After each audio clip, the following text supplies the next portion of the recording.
Time now for Media Watch. Amber James joins us on the other side of the studio. Good evening to you. Now, starting to look at the reactions to the Turkish offensive into Syria, now, of course, into its second day. Yes, and of course, in times of chaos and warfare, it's often photographs that tell the best stories in these particular events. Photographer Delil Suleiman, who works for AFP, the Agence France Presse, has been documenting the flight of the Kurdish people. Between 60 and 100,000 people are believed to have fled their homes already as a result of the Turkish president calls it Operation Peace Spring. Doesn't seem to be an awful lot that's peaceful about it, and you can see the distress etched on these people's faces, facing a very, very uncertain future. Now, another key concern, aside from the risk of genocide, is what is the possible fate of all the ISIS fighters who've been held in prison by the Kurds for the last few years?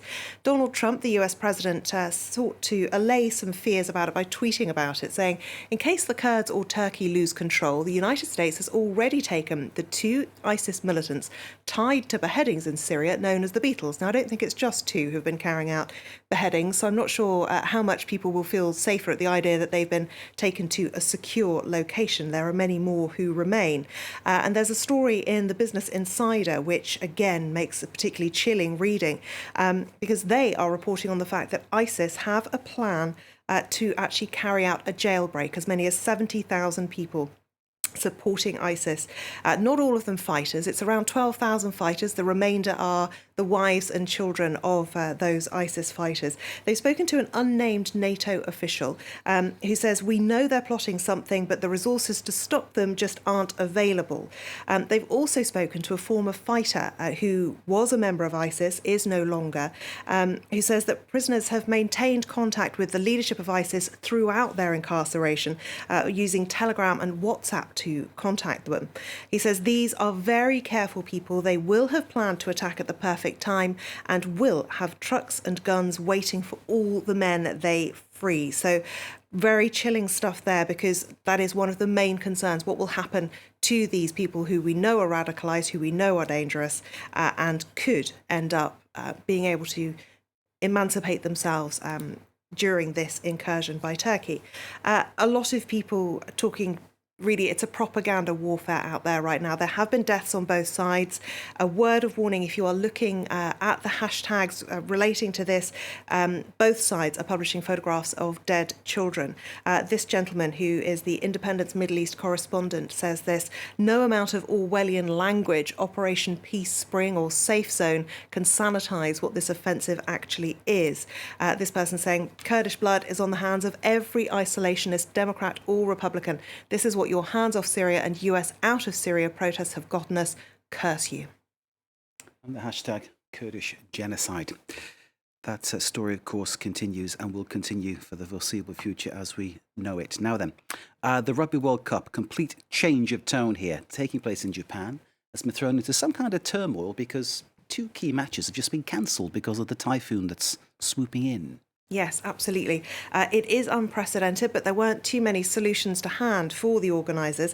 It is the first time in the tournament's history that World Cup matches have been cancelled, and they include Le Crunch, as they like to call it here in France, England versus France, and also New Zealand versus Italy. A question mark remains over Sunday's fixture, because we're not sure whether the typhoon will already have passed through by then, Scotland versus Japan, the host nation. Now, it is a matter for debate how much this is going to help both England and France. The Times of London saying that the cancellation helps England, but the World Cup is in danger of becoming a farce. Of course, for the players, it means less risk of injury, one game fewer, less risk as well of being disciplined, getting a yellow or a red card that could affect whether or not they're available for the next game. So a lot of people feeling that some people have done very well out of all this. Not everyone, though. Italy's captain, Sergio Parisse, has been the most vociferous, very angry that Italy will not get to play against New Zealand.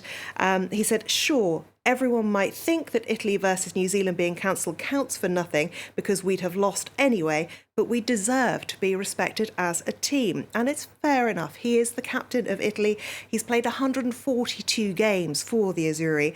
And he basically has said that World Rugby has been basically favouring the bigger team, New Zealand, and To add insult to injury, it's what should have been his very last game, captaining Italy, his 143rd, because he's announced that he's due to end his international career.